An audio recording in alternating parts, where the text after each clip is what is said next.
Life in Colour, an actual real record coming out, touring, interviews. It must feel really good. Yeah, it does. It feels good to be back to some kind of normality, I guess. We've been kind of put away for a year, like everyone else has been. I suppose our whole lifestyle has been live, in person, everything. Yeah. So having to do it the other way has just not been very us, It's not quite the same, is it? No. Now, you and Ryan have been living in London on and off. What have you most missed, apart from the family, of course? I think the people. I always miss the Irish people. I always say that's kind of the thing that I always look forward to getting back, and just kind of the understanding that Irish people have with each other. And we were only saying recently how we understand now why when Irish people travel abroad, why they all group together, because there is just that kind of camaraderie that you miss. And whenever I bump into an Irish person in London, it's always it's always a full blown conversation. It's not just kind of a hello. You always stop and talk to each other. So I miss the people, and Guinness. And do you have a bit of Irish now when you really want to pee off the English? Yes. Good. Yeah. We've often used it on like public transport around the world. Yeah. You can just say it, talk to each other. Yeah. Yeah, you get very patriotic. For sure. Yeah, You do, yeah. fist in the air. How's it work for you guys? You've been living back here, a lot of Zooming each other. Mm-hmm. Yeah, we had a period there for a while where I suppose a lot of it was done live through Zoom and through Instagram live shows. But I mean, recently as things have started to open up, myself and Owen, we've done a few trips over to the boys to get some work and some promo done for the album. Yeah. And I mean, it's been fine. I mean, once it's safe and you do your tests and everything, it's been good. So it's definitely a step in the right direction. Yeah. You were all together a couple of weeks ago in an empty Croke Park. Mm-hmm. What was happening there? Yeah, for the James Corden show, that was crazy. It was quite an eerie kind of atmosphere, I found, being in an empty stadium of that size. But it felt amazing just to be back actually playing together, which is because that's the thing you miss the most, is actually just playing live music together. But as soon as we kind of got the confirmation that we were going to be on the show, we wanted to do something that was special, and we felt it was kind of it would reflect the world where it is to play in an empty stadium. Start off in a small room and then go into a stadium. But it felt amazing and got a great reaction, thankfully. So I think it worked out. Yeah. I mean, you make it look easy, but it's not. Were you a bit kind of nervous? Like James Corden, it's a big deal, coast to coast. Yeah, it is a big deal. Yeah, and thankfully he was quite nice off camera. So like before the interview, he kind of put us at ease. Yeah. He's just a friendly guy, so it seemed like a chat, if you know what I mean. And then thankfully the performance was like a pre-record, so you weren't kind of thinking about the millions of people that were going to see it. We were just kind of having fun. So I guess we were kind of at ease, which was great. Be honest, now is it first take? Was first take actually. It was, yeah. And they gave us like, I don't know, 3 or 4 hours to do it, and we did it in first take, and everyone was like, "You can go home." It was a rapid thing. Professionals. That seems to be an ongoing thing. We find sometimes we'll do these events and then people, expect us to take a couple of hours and then we'll do it in one take, and we're happy with it, but they're nearly shocked that we're happy with it. Yeah. Yeah, they kind of think, We're just not picky as well. It's like I'm sure there's a lot of people who like spend hours, but we're just like that's. Yeah, I remember for the Croke Park one, I remember just noting the time and we'd done it in 50 minutes. Wow. Right, yeah. I think we'd done it 4 times, but that was just for cameras. They took the first take. yeah, they used the first one. It must be mad. It's such a big stadium. You must have felt a bit humbled right in the middle. Yeah, it is. It's obviously we don't get to step foot in the middle of a stadium on a pitch much, and the fact that we were actually on the grass as well. Yeah. You can't help but think what it would be like to be a footballer. I always find that it's like musicians want to be footballers and footballers want to be musicians. Oh, It's totally. always that way. Yeah. So yeah, it was a cool feeling. Noel Gallagher told me he'd swap it all, just a run out, for Man City, just the ones. Come on as a sub, injury time. LA House Party, based on a true experience that you two had. Was it all four of you? All four of us. All right, tell me more. Yeah. I love talking about this because it's like I'm always, or everybody around us, like our team, I guess, are afraid that we're going to offend people in LA. Sure. But I don't care. Offend away. Yeah, totally. But it's because the thing about the song is it's about the people who are at that particular house party. It's not about every person who's ever lived in LA. But it was just, we got invited to a house party for some guy who works on one of the record labels. And it was quite apparent from the off that we were a bit out of place there. Actually, when we arrived there, the guy was just like, there was like security at the door, so it's already a weird house party. Yes. House party with security. And he was just like, you're not getting in. But then thankfully our friend who owns a bar in LA showed up and he was like, right, let's go. We all went in. And it was just kind of a lot of people with sunglasses on and hoods up and everyone was getting phone numbers that they didn't really want, but they just felt like it was. The I thing got to- like 5 people's phone numbers that night who are like, take down my number, I'm an actor coming up. I'm like, what am I going to do for you? Video shoot or something. Yeah. There was a great moment actually with Cliff. That was at that house party, right? There was a queue for the bathroom, as there would be at a house party, wasn't that? At the house party? And Cliff just walked through everybody, went pulled his trousers down and sat on the top. As you do as a toilet, right? Wow. Yeah, and I had to go in and say, we're going to get kicked out. The security were like, Oh, you were using it for the right reason. Trust the Irish to go yeah, lower no, the tone. yeah. So Kanye gets a name check. That was a real bit of conversation, was it? Yeah, that was a conversation on that night that I had with a guy. I can't remember what the context was, but it is that classic thing of like somebody being a bit hipstery and being like, I'm Mr. Kanye from 2008 or whatever. And there's actually a thing in the background of that song that nobody's noticed yet, which is I shout, "You ain't got the answers, Sway," which is from the Kanye interview that he had with Sway back around that time. But if you listen to it, you'll actually hear it. Yeah, it was just one of those many conversations of the night of people. See, there are layers to this Many record. layers. You've got to listen a fair few times. So you got a song out of it. You wrote it the next morning. The next morning, yeah, I remember singing like the opening line, and I think to you when we were on the street, we were hungover going to get breakfast. Yeah. And then just the opening line. What was the opening line of the song? I went to a party in LA. Yeah. That whatever that first kind of couple of lines are, and then we actually didn't work on the song then for another like probably It was a couple a months. few months after. It was December 2018 when we actually worked on it. Yeah. But the next morning I was like, right, well, I have to write a song about that. 'Cause it was really It did strike me that the hoovering the lines bit up means that probably half the DJs in LA won't play it now. Yeah. They're going to be offended. yeah, probably. Yeah. That song's But going. it was even funnier that we went back to in LA another time when we had the song finished and we were in Muddy's bar and he was like, play it on, I'll get the aux cord, but play it over the whole bar. We were like, we better not. It's a good thing we did. You couldn't find aux We cord. couldn't find, so yeah, would have offended everyone in there. But they call it La La Land for good reason. Obviously, you were playing the Troubadour that night and a certain person drove by, which is linked into this album. What was the story there? Yeah, that was a crazy one. Joe Jonas, who we now have signed to. We were signed to Republic Records, and he has an imprint at that label now, so he's kind of co-signed us. But yeah, that was crazy. We had heard like a couple of weeks before that our song was in the Jonas Brothers like pre-show playlist, and we were already like, that's cool. They must have like heard of us or something. And then he just happened to be stuck in traffic outside the Troubadour and saw a queue of people and asked who was playing in there. And then a couple of our fans said, let's picture this, they're a band from Ireland. And it's like, this is actually all on video. One of the fans has it. And he just kind of said, oh, picture this. And then he looked it up on Spotify or something and put our song One Drink on the radio. And he turned it up and he turned to the fans. He said, oh, I actually love this song. And then he just drove off. And we saw the video, the fans sent it to us. Then we DM'd Joe on Instagram and invited him to the show. He couldn't come because he's Joe Jonas, so I don't know what he was doing. But that was kind of the start of it all. Then he just became a fan of ours, and we started to converse with him. And we went. They invited us to they were playing 2 nights at the Forum in LA in December of 2019. And then we went to those shows and met them. Ever since then, we've been working together with Joe. And just crazy. It's only in LA that something like that happens. You know what I mean? It doesn't really happen anywhere else. Everything I hear about him points to the fact he's a really nice guy. Super nice guy. Just so, because we toured with him, and him and all of the brothers, I have to say, were so accommodating and just way nicer than they have to be. You know what I mean? They're superstars. They don't have to. Yeah. If they didn't like spend much time, I'd be like, that's understandable. But they're super nice guys. You hear so many horror stories about the industry. It must be lovely to have a record company CEO who understands the business, but you can phone up. Yeah, exactly. It is. It makes a big difference being able to talk directly to an artist, because there is a lot of that kind of, there's a divide between artist and industry in many ways, especially when it comes to like record labels and stuff.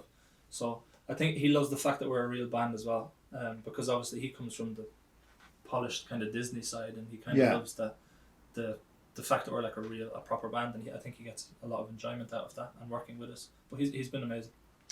If there was a Brit Award for amazing metaphors, I suspect you'd get it for Addictive Magic. Now, in case people are watching this before the album comes out, give us a flavour, Ryan. Addictive Magic, yeah, that was the song. I wrote the chorus of that song, and it's basically just talking about, because I guess I have like an addictive personality. Thankfully, I've never touched drugs because that would just be fucking terrible for everybody. Yeah. So I just our career. it just won't be good. But I have an addictive personality, and it's kind of especially when it comes to like love or women or that kind of thing. You know what I mean? Or just like anything like that. So Addictive Magic was just a song that I felt necessary to write, and then I wrote the chorus, which is just about like being addicted to the person or whatever, and then so doing the chorus first and then going back to do the verses, I thought it would be fun to kind of play off of that metaphor for the verses. I think we did it right. Yeah. Oh, it's only a song that Picture This, or you indeed could have written. It's quite amazing in a good way. Yeah. A fantastic cover. This fucker got you in the Irish Sea. You know, you look a bit blue round the gills, and that was June, but it was cold. Yeah, it was freezing, wasn't it? That was like, and we were in it for a long time. We were in it. Yeah. We spent a good bit of time in there. Yeah, you would expect it to be not too bad at that time of the year. It was Yeah. bad, We really yeah. lost our fingers I on even, it. just from the cold all day, I remember my hand started to change colour. I was like, what's going on here? So I had like a half kind of red, and then it just went completely like white from frostbite, or whatever it's called.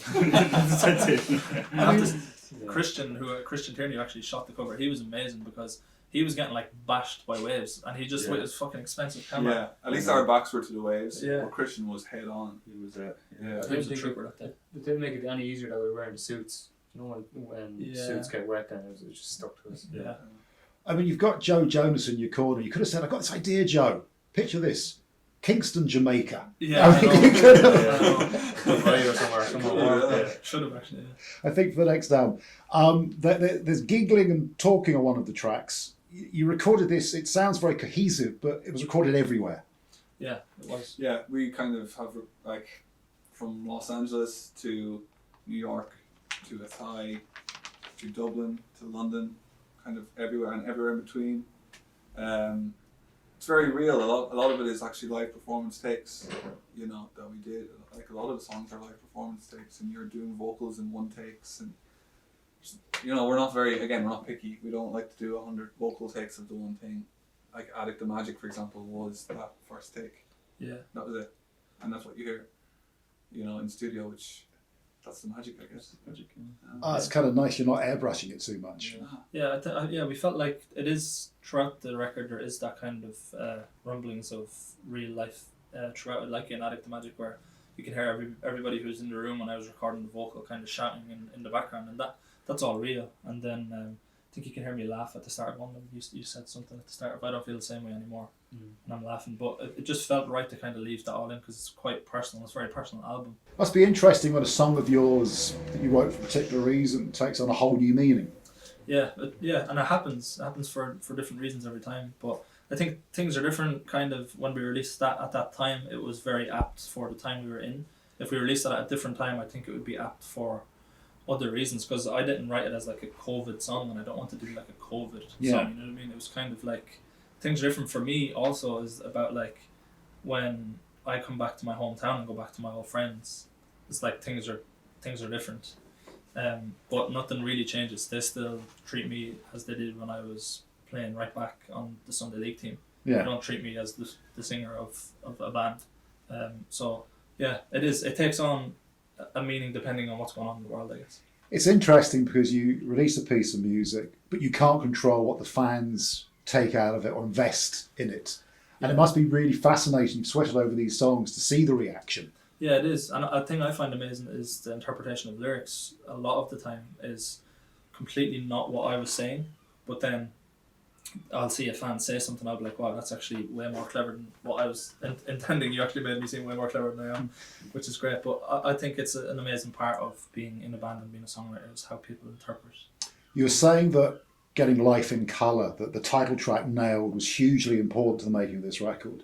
Was it a bit of a sort of a eureka moment? I've got this song, which I know we can hang the rest on. Yeah, it was for sure. It was. We were in.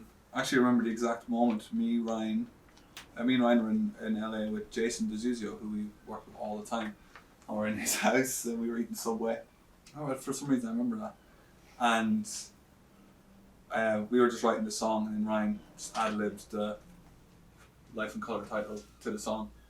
And it was just, I remember the three of us were kind of like, Well, that's kind of it, really, isn't it? Like, you can't really. We actually have that on film. It's on video, yeah. Oh, It's nice. we have that whole session on film of doing the whole Life in Color. It's weird. You just kind of know sometimes that okay, this is it. This is the starting point, and anything to come after it is going to be a part of this, you know. And then now it feels like we're at the end. It's kind of we're tying that up and putting it away. Ryan, you've a new best friend, a man who's written millions of classics, Phil Coulter. Yeah. So how did that all come about? That came about, there was a project happening where Irish style traditional songs were to be written by modern day Irish artists, which our manager was involved with. And he said to me, would I get involved? And I said, we'll get involved on one condition, that we can write Phil Coulter, because I'm a massive Phil Coulter fan. I'm a massive fan of the Dubliners, and he wrote a lot of my favourite songs of theirs. And then it turned out that Phil was actually a massive fan of the band, which was great. He wasn't just kind of doing it for the sake of it. He had been a fan of ours.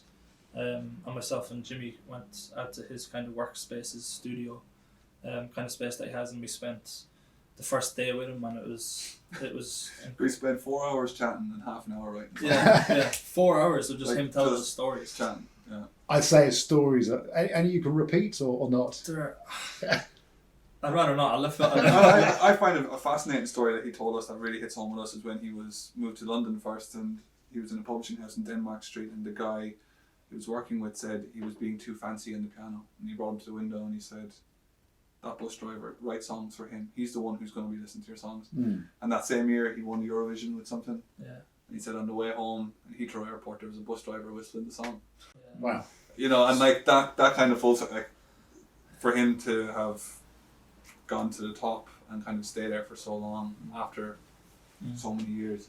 As a songwriter, I imagine just by osmosis you must learn from Phil Coulter. Yeah, for sure. And I think exactly what, like that story that Jimmy is talking about is very relevant, because it's just I'm a pop writer anyway, and we're a pop band, and Phil, that kind of thing of like you're writing for the bus driver, you're writing for the man on the street, is kind of a mantra we already had, but to hear that story it really hit home for us. And he's just been the most amazing mentor. We've never really had a mentor in music, and I've never really had a mentor as a writer or whatever, but he's been amazing. And he's so, like I've said to you before, he has amazing wit and quickness and humour for a guy of his age, and he's just so full of knowledge and amazing stories, and it was amazing to work with him, and we're still in touch with him. We love him. I get the impression he hasn't atrophied. He's still listening to new stuff, taking it all in. Yeah, he's still a fan. Yeah, he was able to quote lyrics of album tracks of ours, which Wow. is just like amazing.